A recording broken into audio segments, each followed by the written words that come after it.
welcome to the special edition of Intelligent Video Today. I'm your host, Steve Vonder Haar from IntelliVid Research. Join us in a moment will be Joseph Toma, CEO of event platform provider Jugo. But instead of conducting our interview in our typical IntelliVid Research virtual studios, we're going to be using the Jugo platform to conduct our session. So let's head out to the Jugo virtual studios now. So here we are in the Jugo's virtual studio. I'm Steve Vonder Haar with IntelliVid Research, and joining me for this special edition of Intelligent Video Today, Joseph Toma, CEO of Jugo. Come on in here, Joseph. Hey, Steve. Great to be here. Hey, good to see you, and thank you so much for joining. And thanks for the hospitality of letting us use the Jugo virtual studio for this event. Absolutely. I'm in the UK. You're in Texas. It's a perfect combination of the two countries coming together in the virtual world. Absolutely. Two is one here. So tell us a little bit about Jugo. You folks are a subsidiary of the GDS group. Tell us a little bit about your history and how you're positioning yourself in today's market for online events. Yeah, thanks. And absolutely excited to tell you about the great journey we've been on. So at Jugo, we were really born from kind of the way the world changed in how we connected with each other throughout the pandemic, right? Everyone shifted to virtual. And if you remember, it was exciting for all of us back then because there was new tools and it was a new way to engage and there was a novel effect to it. But yeah, that was a heady time for virtual event providers, wasn't it? Absolutely. But I think we've all seen over the last 18 months how the sentiment has shifted to executives or leaders or teams saying, come back to the office 3-4 days a week. And at Jugo, we believe that the hybridity of the world is still here to stay and it's not going anywhere. But we think the tools of today, the tools that were once exciting and born out of necessity, are accelerating the sentiment of returning to the physical space. If you think about it very simply, on one side, you have kind of the video conferencing tools that lack the realism, the interactivity, giving purpose to a space because it's just boxes on a screen. And on the far other side, you have the VR world where it's, yes, it has the realism and yes, it's a cool experience where you can interact, but it lacks the scale, the accessibility, the ease of use. And also it's not really ideal to strap goggles to your head. So Jugo is the fusion of these two technologies in a way that creates something new, a new category. We call ourselves a digital meeting environment.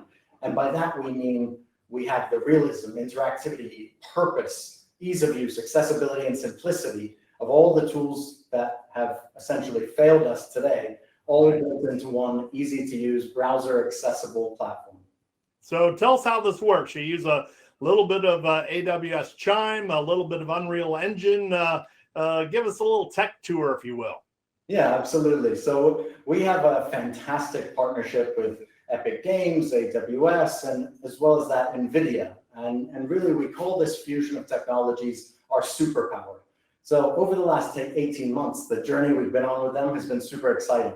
So to get the simplicity that I referenced, the simplicity and at scale, that's where AWS, Chime, and cloud technology came into play. So everyone can access Jugo from a browser, from a phone, from a laptop, anywhere, anytime, any place in the world. And then from an interactivity perspective, that's what NVIDIA was about. So you and I standing here, that's actually some of their AI green screen technology. So no hardware required to bring us in the space. And then finally, you mentioned the Unreal Engine, which is the technology behind Star Wars and Fortnite and a lot of cool projects out there. Everything that you see around us right now is built in the Unreal Engine. So it's all fully customizable, and we can build spaces that deliver a message, a purpose, so that you can stand on a stage and deliver your message your way, any way you like. And really, you can't really tell because we're just talking between each other right now, but all those monitors that show the IntelliVid Research logo, I love the branding, by the way, but in different events, if we were doing a live event, maybe a training session, we could have everybody join via their webcam and have them show up on the monitor. It really takes the engagement of a webcast to a new and different level. Tell us a little bit about, maybe walk us through how this works in a real life setting, when instead of it's just us talking, you actually have a classroom or a boardroom full of people that are participating in this virtual style event. Absolutely. And you raised a really good point about everyone playing a role in the session, right? The problem with the tools of today is that you may have a couple people that are boxes on a screen with their camera on, but if there's 100 other people in that session, you don't actually see them, right? They're a viewer with a camera off, not engaged by the session, right? So that was core to why we built Jugo the way we did. So first of all, everyone who's in a Jugo session can be a viewer, can be a participant, can be a host, can be a speaker. Every single person is engaged. And yes, in this view, we see maybe 20 screens here who could be participants in the session, but really Jugo has limitless scale. So we could have 10,000 people in this session, and every single one of them could be brought on stage right next to where you and I are, no matter where they are in the world. And just to demonstrate a little bit of this, so I'm going to ask a colleague of ours, Neha, who's based in New York. So you got to pop up on the screen over here. Where's Neha going to show up at? So Neha has just been brought right up onto the main screen. You're in Texas, I'm in the UK, Neha's in New York. Anytime, any place, anywhere, everyone can be a speaker. Say hi, Neha. Hey everyone, it's super cool. I'm actually in my living room in my home office in New Jersey, and if I had actually changed out of my sweatpants today, I'd stand up and join the two of you right in the middle of the platform. So really exciting to actually see this come to life here. Now, Joseph, this is quite a bit different from your typical webcast experience, where Nia wanted to pose a question to somebody. She maybe tap it out on the keyboard. We would read it, maybe have some context, maybe not a full context for the question, but bringing Nia up on the big board here, we really can have a fully engaging conversation, correct? Absolutely. And the best thing is, Neha said it. I'm sure the sweatpants are fantastic, but at any time, Neha could be up here as a participant asking questions, as an audience member, but anytime, any place, anywhere, Neha could come up on the stage in her living room with us today, anytime, right? So that's it. It's about the accessibility of roles that we're offering in the virtual world, so that no one is left behind and everyone leaves each meeting with a sense of purpose and drive from that session. And it really is a way to keep the attention of end users as well. So often you get presenter fatigue. You look at the same voice, you hear the same person on the screen the whole time, and your mind can wander a little bit. But with the platform, with the technology able to bring different presenters in such an easy manner, it really gives you a different look and feel for different aspects of a webcast presentation. Yeah, absolutely. And that's kind of one of the major challenges the webcast world has had, right? A lot of this is one-way communication. And even some of the people trying to innovate in the space, they may play around with green screens and higher production quality and all of that, but it's always one directional. No matter how immersive or custom it feels, it's always one directional. And Jugo's built on the concept that everyone has that voice, everyone brings purpose. Just like Neha in New York, in her living room, she can be a part of the session.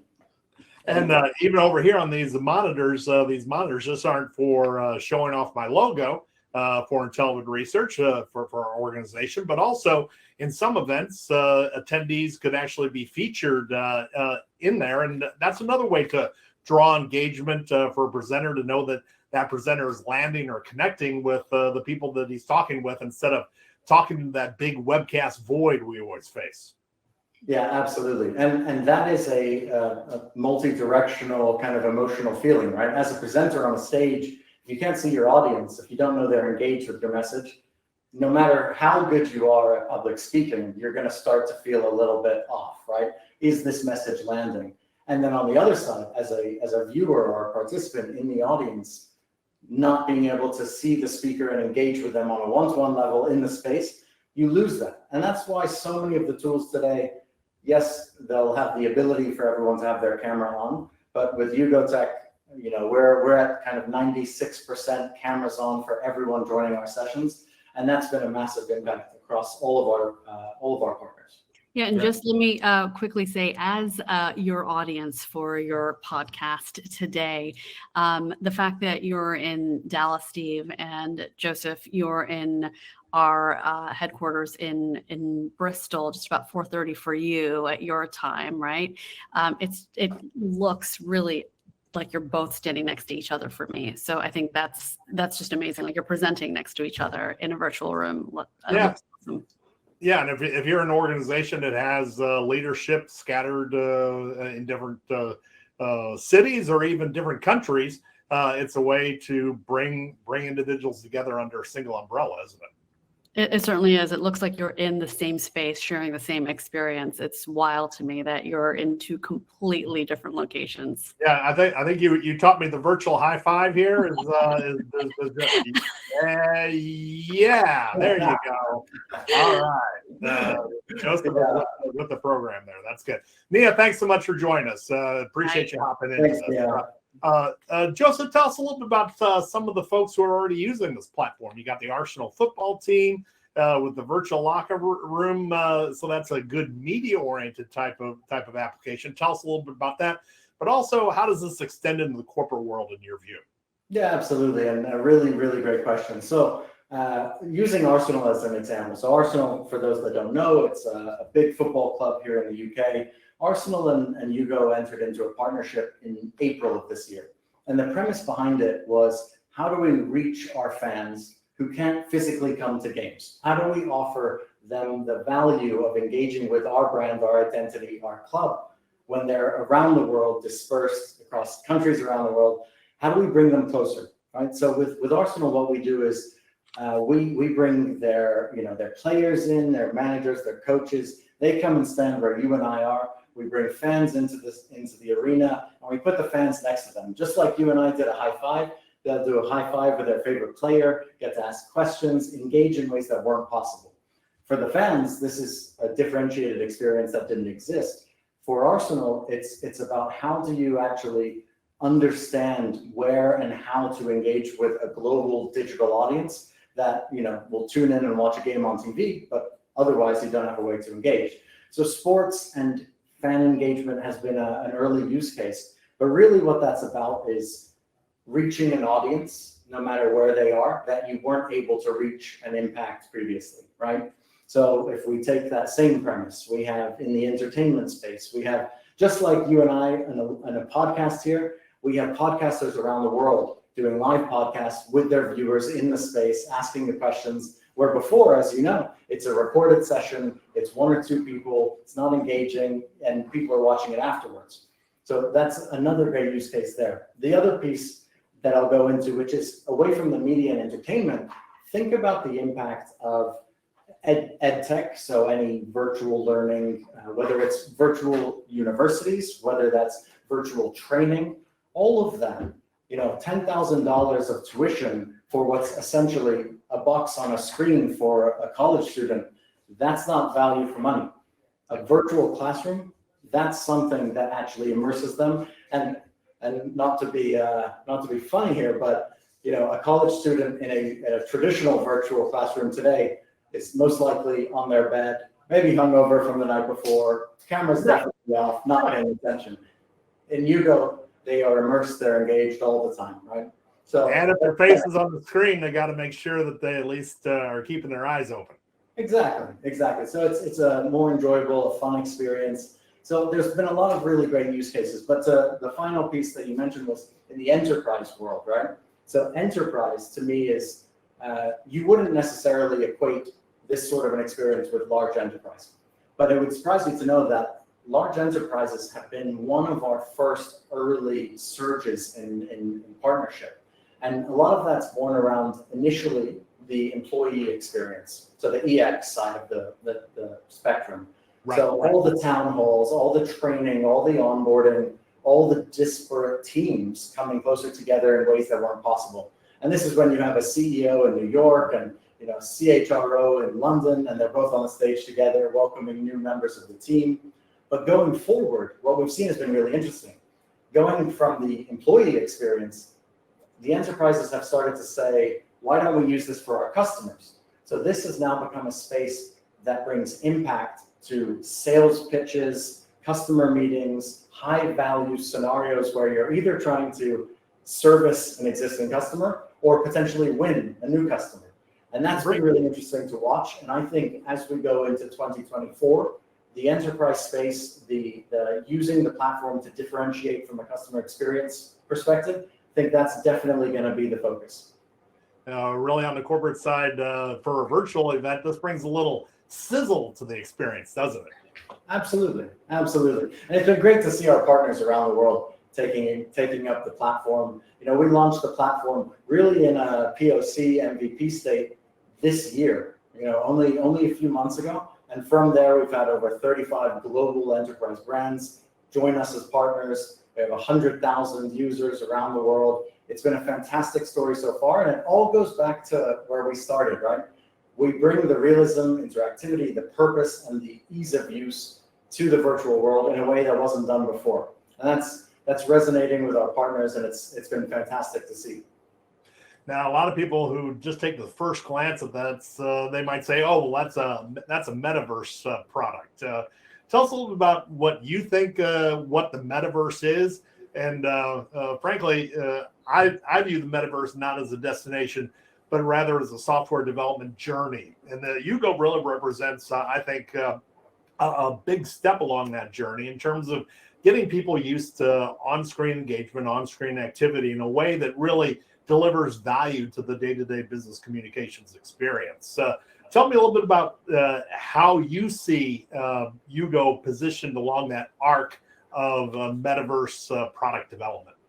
You know, it's a really interesting question, because initially, as we were building out the platform and the direction of Jugo, we thought, are we heading the direction of metaverse, right? And at the time, metaverse was still the buzzword that it was, where everyone was jumping into it and it was the next big thing. It was an alluring siren song, I'm sure. Exactly.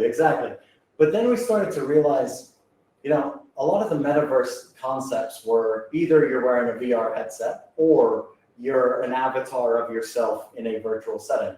And when we were able to bring humans into the virtual world, when we were able to not need to pick the color of your avatar's pants, as an example, and put yourself here, we realized the metaverse, yes, may be something that has implications or use cases down the road, but really the VR metaverse concept was about connecting the world virtually in a way that felt real. And we actually believe that the concept of metaverse and what's happening with VR, it's all going to actually accelerate towards the direction we're going, into this new category of digital meeting environments. And if you think about the recent announcement of Apple's headset as an example, Apple's headset, it's fantastic software. The hardware is still not very accessible, and it's expensive, of course. But there's nothing stopping that hardware from developing over time, where it becomes seamless and integrated in our day-to-day. Jugo will already be the best iOS VR application on the planet whenever the hardware catches up. We're already there. We're just waiting for the hardware to be there. So before we let you go from Intelligent Video today, can't let you leave here without talking about artificial intelligence. Where do you see this technology taking the Jugo platform, say, over the next 3 to 5 years? Look at your crystal ball, if you will, Joseph, and share some thoughts about how AI might impact the development product features for the Jugo platform. Yeah, absolutely. And really great question. Rightly so, the world is talking about AI and generative AI and what that means. But Steve, I'll do one better. So I won't say 3 to 5 years, I'll say 3 to 5 months, because I know what we're going to be doing very soon that no one else is doing. A lot of the times people think about AI from the consumer perspective, right? Which is, you know, ChatGPT and asking questions and using it on a day-to-day text-based elements, right? Today, the reason we are able to stand here together from different cities around the world with no hardware requirements at all, that's because of the AI we've already built in. So the visual AI green screen, and that's technology that has been built by NVIDIA, who are obviously now the market leader and one of the fastest growing companies in the world in this space. But we've taken their AI green screen and we've expanded from there. So what we're going to have in the next 3 months is super exciting. And we're focusing on the experience. So remastering the virtual experience. Look, sound, feel amazing. How do you do that with AI?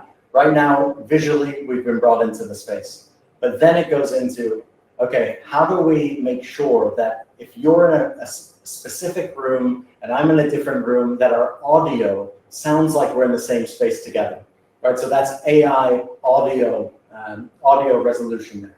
Then second, if someone's in their kitchen making lunch while I'm on the stage with you here, I don't want to hear on this stage all the pots and pans banging around. AI noise cancellation is the next thing coming along. Then we talk about people joining a meeting unprepared, maybe off camera, off center, moving around, not looking fantastic. Oh, that never happens. AI auto framing is the next feature that fixes that. So no matter where you are in the camera, AI will put you in the best position that rightly sizes you and you look and feel fantastic. And then finally, yes, we have some fun things like AI eye contact, so that no matter what, I'm always looking directly at the camera, even if I'm looking away. That's good for reading notes and things like that. But the other really cool one is not everyone has the same quality of webcam, but AI super resolution will optimize everyone's webcam to the point where you could use a webcam from 10 years ago and it would look like the best DSLR camera on the planet. All of that AI is really the next generation of AI, and it's NVIDIA technology that we've built into Jugo in a way that no one else has done. And if you think about all the implications of how we use that human spatial AI, back to our topic on VR and metaverse, we're going to get every human emotion and interaction in a virtual world. We're going to get that all feeling real. And when you and I can connect in a virtual space and feel as impactful as if we were sitting across from the same table in the same room, that's when really special things will happen. So AI for us in the next 3 to 5 months is going to be hugely exciting. Everyone's obviously, rightly so, on the AI topic right now. We're taking a different path. We're kind of looking ahead to, yes, text-based things are great, and we have the capability to transcripts and live translation through AI and post-meeting kind of summaries and reports. Yes, we have the text-based ones, but we're already looking one step further where it's how do we bring the human elements through AI into the virtual space. So it's hugely exciting, and our partners at NVIDIA have been fantastic to work with. Well, I've had a ball in this spin through the Jugo platform. I can only imagine what it's going to be. As you said, 3 to 5 months from now, great things ahead for Jugo, the Jugo platform, and the features that you're developing. Joseph Toma, CEO of Jugo, thanks so much for taking the time to visit us today on Intelligent Video Today. It's been a pleasure. Thanks for having me, Steve. And our thanks goes out to our audience for tuning in for this edition of Intelligent Video Today. Be sure to join us for future episodes of this series to get more insight on the intelligent video landscape from industry thought leaders like Joseph. For IntelliVid Research, I'm Steve Vonder Haar. Thanks for your time.